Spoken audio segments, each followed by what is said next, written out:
All right, so to add a text box, you're going to click this right here. It is a box with a T.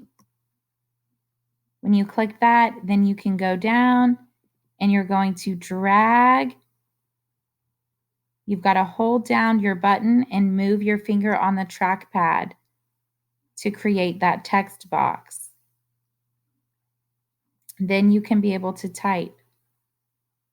If you don't see this here, you might need to go to Insert right up here, then Insert, then Text Box.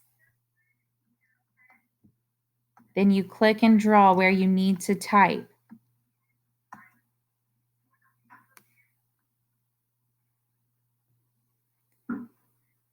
You can see that since I've moved to another box, you don't see the text box here, so always be sure to click.